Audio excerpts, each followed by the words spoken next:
Good morning again, everyone. I'd like to welcome you to this reading and conversation with David Malouf and Alex Miller. I'm Joel Becker, director of the Victorian Writers Center. The VWC has had a long-standing association with the Mildura Writers Festival, and we're thrilled about our continued involvement. I've decided that the audience should probably already know a great deal about David and Alex, so I won't take the time to read substantial chunks of their CV. So I thought I'd pick out a couple of less well-known bits of information about each of them, and perhaps that can be a starting point for our conversation after they read. And what's going to be happening is they'll be doing a reading, we'll have a bit of a chat, the audience will have an opportunity to ask a few questions, and then hopefully if we have time there'll be another short reading at the end of the hour. So first to David. David Malouf grew up steeped in the American films of the 1940s and 50s, and in about 2000 wrote an extended essay on the influence of American cinema on his outlook, on Australia's outlook and view of the world.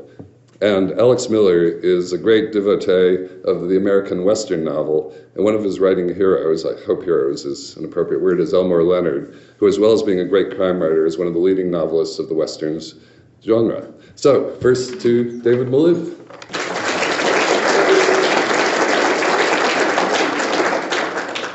Thank you, Joel. Thank you for all being here this morning. I'm going to read a short story. It's an old short story. It's from my first collection, Antipodes, which goes back to 1985. The story was probably written about 1982. I'm a great admirer of a phrase of Robert Lowell's, which is one life, one writing. So I really make no distinction at all between novels, short stories, poetry, and anything else I may do. It all belongs to, as far as I'm concerned, to the total body of my writing. And I also am not the smallest degree interested in chronology. It's quite possible that the best work you will ever do will be very early in your career, and that whether things come early or late doesn't matter. So this is an old story for which I make no apology for its being old. It's called In Trust. And I read it because it covers a good many of the areas that I'm interested in. There is, to begin with, the paraphernalia of daily living. All those objects, knives, combs, coins, cups, razors, that are too familiar, too worn and stained with use, a doorknob, a baby's rattle, or too swiftly in passage from hand to hand or hand to mouth, to arouse much more than casual interest. They are disposable and are mostly disposed of without thought. Tram tickets, matchboxes, wooden serviette rings with a polka design of poinsettias, button hooks, beer mats, long-life torch batteries, the lids of Dalton soup tureens, are carted off at last to a tip and become rubble, the substratum of cities, or are pulped and go to earth, unless by some quirk of circumstance, one or two examples are stranded so far up the beach in a distant decade that they become collector's items, and then so rare and evocative as to be the only survivors of their age. So it is in the life of objects. They pass out of the hands of their first owners into a tortoiseshell cabinet, and then, whole or in fragments, it scarcely matters, onto the shelves of museums, isolated there in the oddness of their being no longer common or repeatable. Detached from their history and from the grime of use, they enter a new dimension. A quality of uniqueness develops in them, and they glow with it, as with the breath of a purer world, meaning only that we see them clearly now in the light of this one. An oil lamp, a fragment of cloth, so fragile that we feel the very grains and precious dust of its texture, the threads barely holding in their warp and woof. A perfume flask, a set of tawers, a strigil, come wobbling towards us, the only angels, perhaps, we shall ever meet, though they bear no message but their own presence. We are here. It is in a changed aspect of time that we recognise them, as if the substance of it, a denseness that prevented us from looking forward or too far back, had cleared at last. We see these objects and ourselves as coexistent in the very moment of their first stepping out into their own being, and in every instant now of their long pilgrimage towards us, in which they have gathered the fingerprints of their most casual users and the ghostly but still powerful presences of the lives they served. None of our kind come to us down that long corridor. Only the things they made and made use of, which still somehow keep contact with them. We look through the cracked bowl to the lips of children. Our hand on an axe handle fits into an ancient groove, and we feel the jarring of tree trunk on bone. Narrowly avoiding through all their days the accidents that might have toppled them from a shelf, the flames, the temper tantrums, the odd carelessness of a user's hand, they are still with us. We stare and are amazed. Were they once, we ask ourselves, as undistinguished as the buttons on our jacket or a stick of roll-on deodorant? Our own utensils and artifacts take on significance for a moment in the light of the future. Small coins glow in our pockets. Our world, too, seems vividly, unbearably present, yet mysteriously far off. Each decade, a new class of objects comes into being, as living itself creates new categories of use. Again, after the centuries of the bowl, plain or decorated, with rice grains or with figures, some of them gods in hieratic poses or dancing or making love, come the centuries of the wheel, the age of moving across the surface of the earth from the ox cart to the silver spur. Later again, it is not only objects that survive and be collected. Images too, the shadowy projections of objects, live on to haunt us with the immediacy of what was figures alone or in groups, seated with a pug dog on their knees or stiffly upright in boating costumes beside an oar, a pyramid of young men in flannel slacks and singlets holding the difficult pose forever, blood swelling their necks as they strain upward, set on physical perfection, 3 axemen beside a fence leaning their rough heads together, the crowd round an air balloon, bearded, monocled, or in hoop skirts under parasols, and with all their flesh about them, they stare bodily out of a century of smiles. I'm skipping a very short section. Gillian Vaughan came home from her great-aunt Connie's with a present, a large and rather dog-eared envelope that she was clutching with fervour to her schoolgirl breast, and which she refused at first to show. Her mother was disconcerted, and not for the first time, by the child's intractable oddity. At just 11, Gillian was old-fashioned. That was the kind way of putting it, and stubbornly so. It was something she would not outgrow. It worried the mother, since her own nature was uncomplicated, easy, or so she thought, and she would have wished for the same qualities in her child. "Gillian, darling," she protested now, but mildly. The child was easily hurt. "What on earth? I mean, what are we to do with them?" "Nothing," the girl replied. "Look after them, that's all. I said I would and I will. You don't have to worry, I'll do it. They're Aunt Connie's most treasured possessions." The envelope contained 5 X-ray photographs, and the curious child had chosen them. Connie Hermiston, great-aunt Connie, was 87. For the past year or more, she'd been passing on to her various nieces and to those grandnieces with whom she had contact the family relics she was responsible for and which she wanted to leave now in younger hands. She was not a collector, but she had, because of her extreme age, become the custodian over the years of other people's treasures, though treasures was too large a word for the jumble of bits and pieces she had stacked for safekeeping in cupboards, drawers, and odd cartons and hat boxes beside her wardrobe.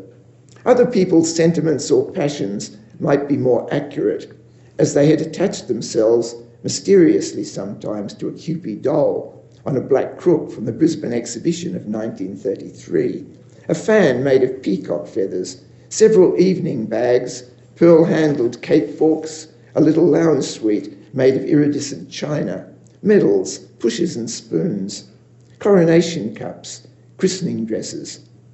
None of it had any real value. It was just family stuff, but each item had its pedigree with the name attached, as far as Great Aunt Connie's memory could be trusted, of a Hermison or a Cope or a Vaughan or a Glyn Jones.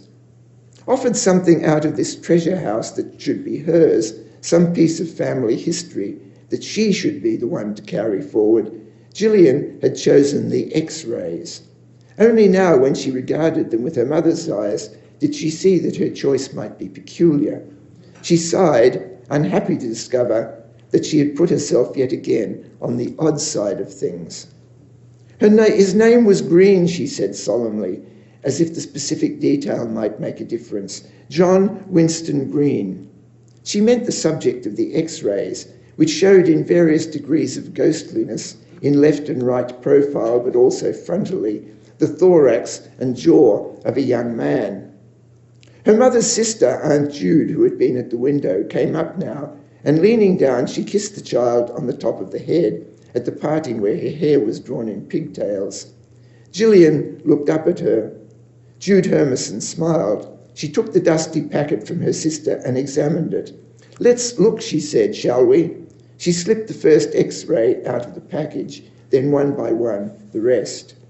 She had seen them before. Years back, on visits to Aunt Connie's, she too had been allowed to take up from their envelope the stiff, transparent sheets, and holding them to the light, had seen him, this bit of him, John Winston Green, Aunt Connie's young man. Odd emotions stirred in her. They seemed her own, but were too deeply overlaid with what she had heard and caught breath of from Aunt Connie for her to be sure, except that the emotions were powerful and real, a kind of astonished awe as before a common mystery.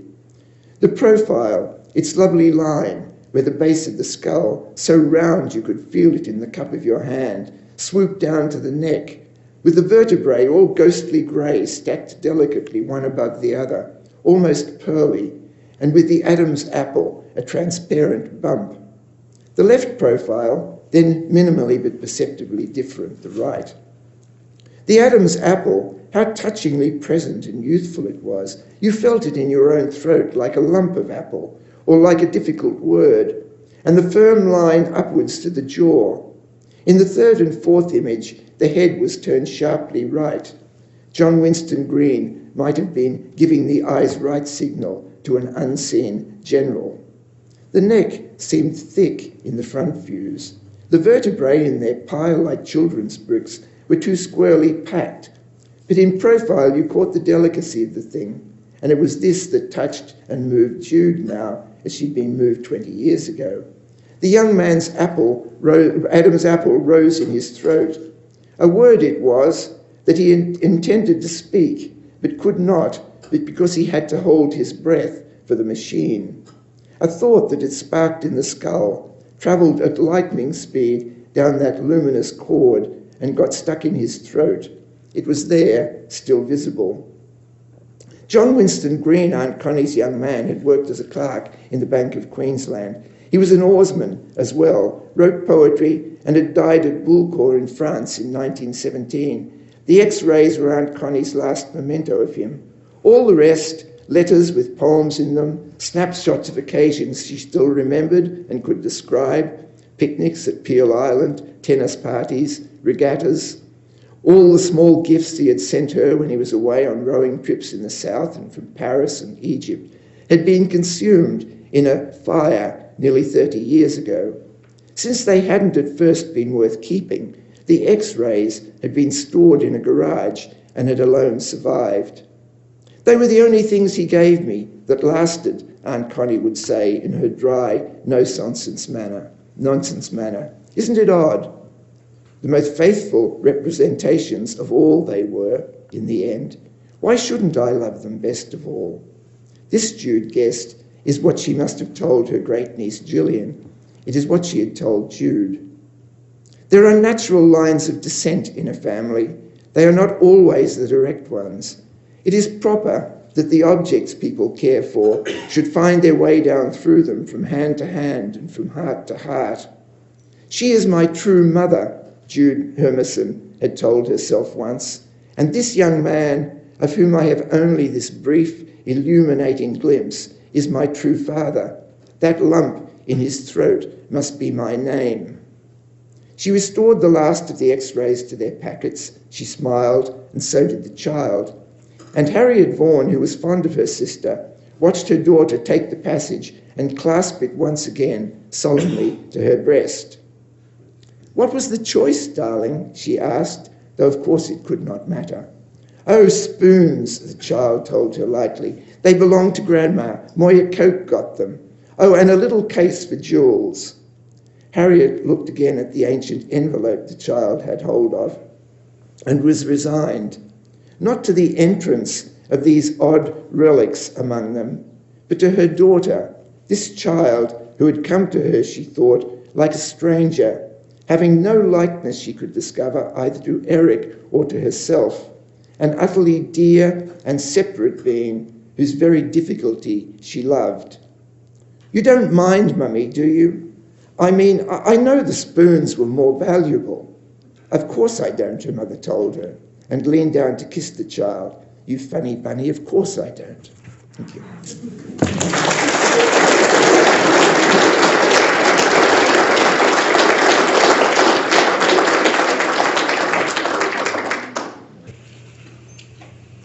Thanks, David, for reminding us of that story, which I read many years ago, and for that wonderful, intimate slice of our private lives, which is what I think fiction is all about. And Elmore Leonard, by the way, if you like Cormac McCarthy, as everybody seems to, Cormac McCarthy is Elmore Leonard without the humour.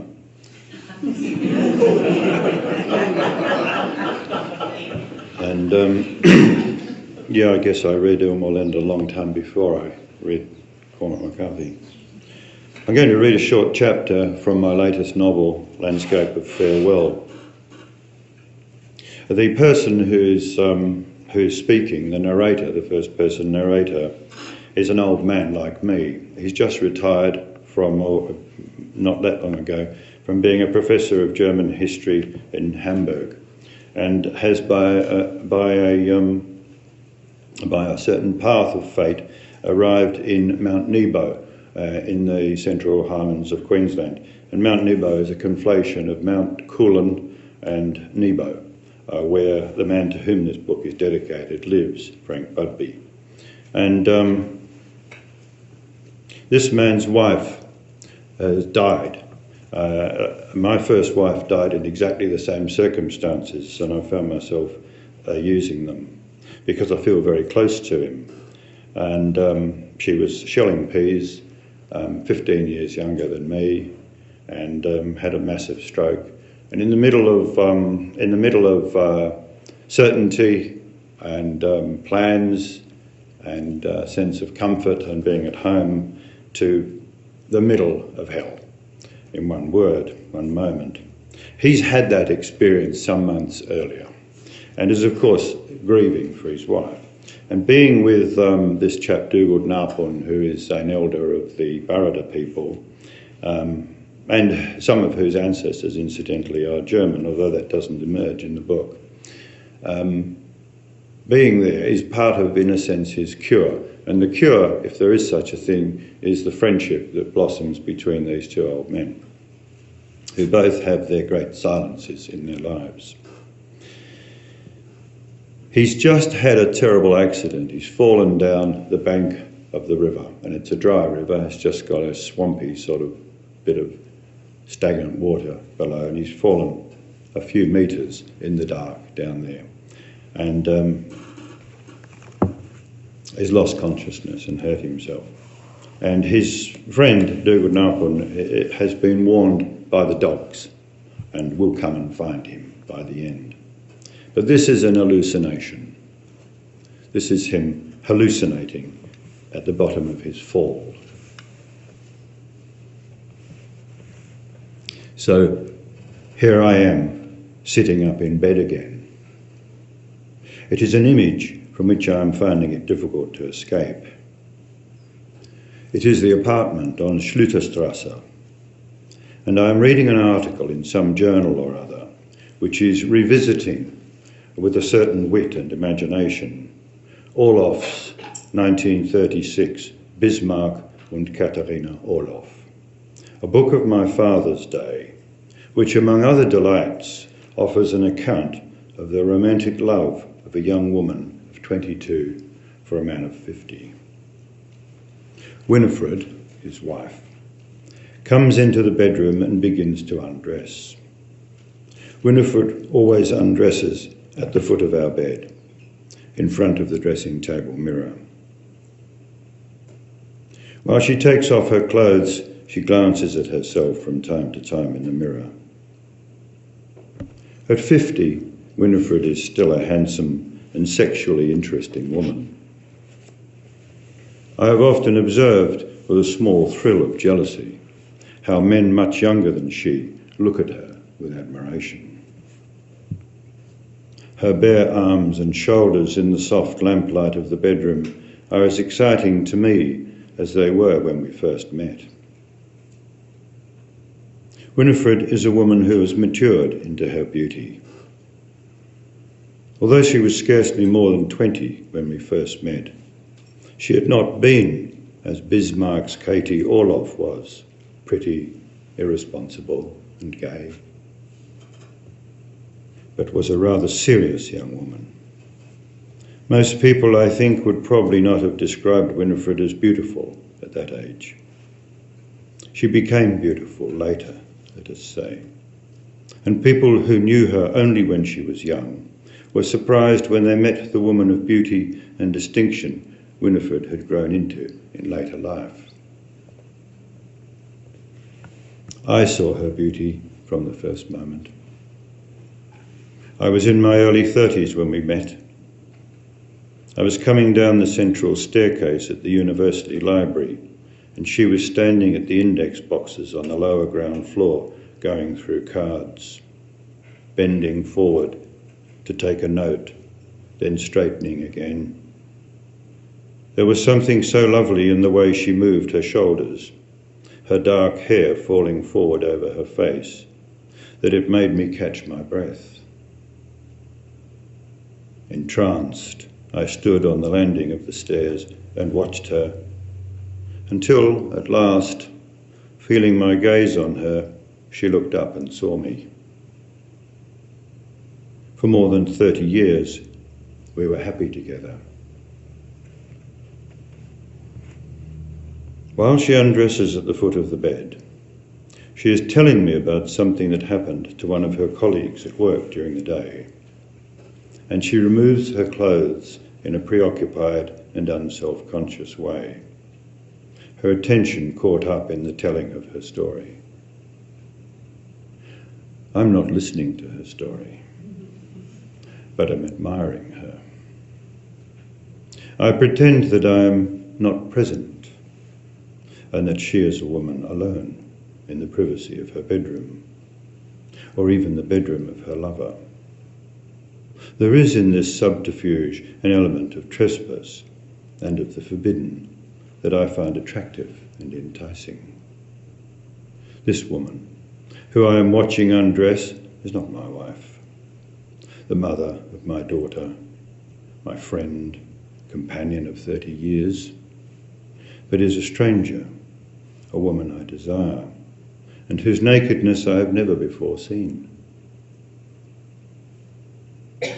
With care, slowly, she takes her clothes off and places them on the low tub chair beside the dressing table, raising her arms, leaning and bending. Then, when she is naked at last, she stands before the dressing table mirror and removes her jewellery. It is only now, finally, that our eyes meet in the mirror. It is an exquisite moment. In the middle of a lecture at the university one morning, I paused midway through a sentence at the sudden intrusion of this image of Winifred standing naked at the foot of our bed, her arms raised to unclasp her beads, our eyes meeting in the dressing table mirror. I fell silent at the lectern, my notes on Innocent III forgotten. As I gazed at the image of my beautiful wife, and my spirits lifted with the certainty that I would see her again that night, and no doubt I smiled stupidly at my bemused students. It is this moment, this image, that stands at the centre of our erotic life. This is the portal through which Winifred and I are transported to that other world of our sexuality, an enchanted landscape beyond the commonplace of our days. After being together for 30 years, we no longer make love every night, of course, but often read or talk of our concerns, perhaps, about the tedious life our daughter, Catriona, is living in London with her unpleasant husband. Or we discuss our plans for travelling, or we speak of our work, or the news we have seen on television that night, the massacres and the famines. But when we do make love, it is for me always with these soft lamplit images of Winifred's naked shoulders and arms, and the lovely hollow of her back in my mind. To this day, making love with her astonishes me. Naked in each other's arms, she and I cease to be the everyday companions of our lives, those people whom we know so well, whom we care for and love so dearly, and whom we hate fiercely in moments of pure insanity, but are transformed into the perfect strangers of our erotic desires. During the day, we never discuss the lives and times of these perfect strangers to whom we give ourselves so passionately and with such greedy abandon, crying out with voices that are not our own and do not belong to our daily selves. These secret strangers never meet as familiars during our daily lives.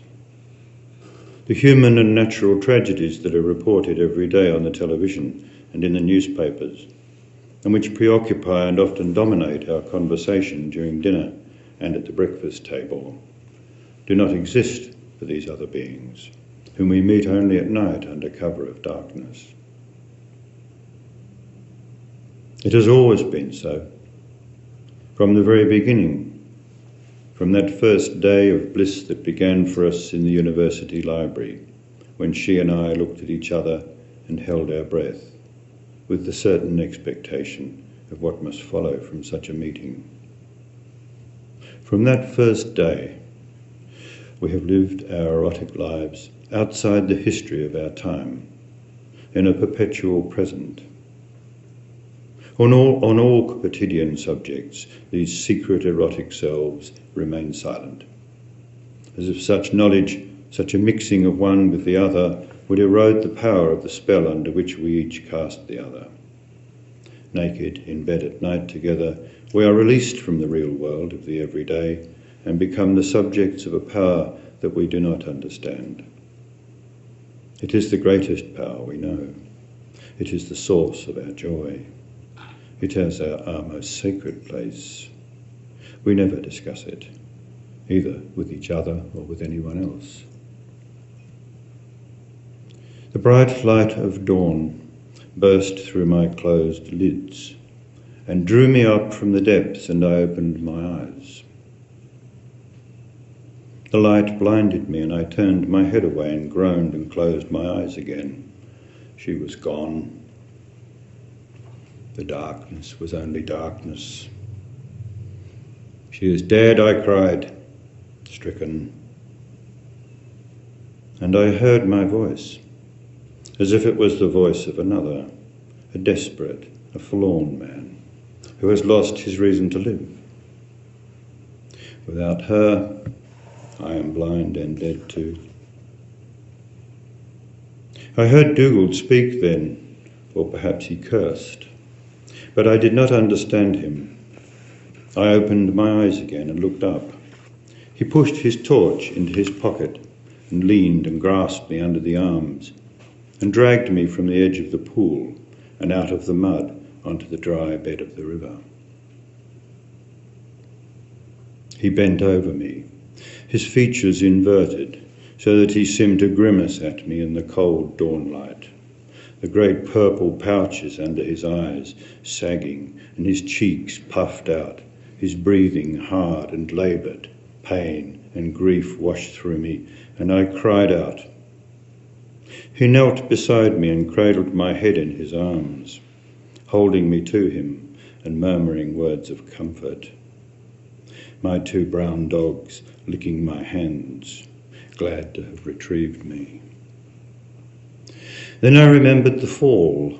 The anguish of my loss washed through me like a violent poison, and I wept and called her name aloud. She was gone. My Winifred was gone and would never come back. I had lost her forever. How was I to endure?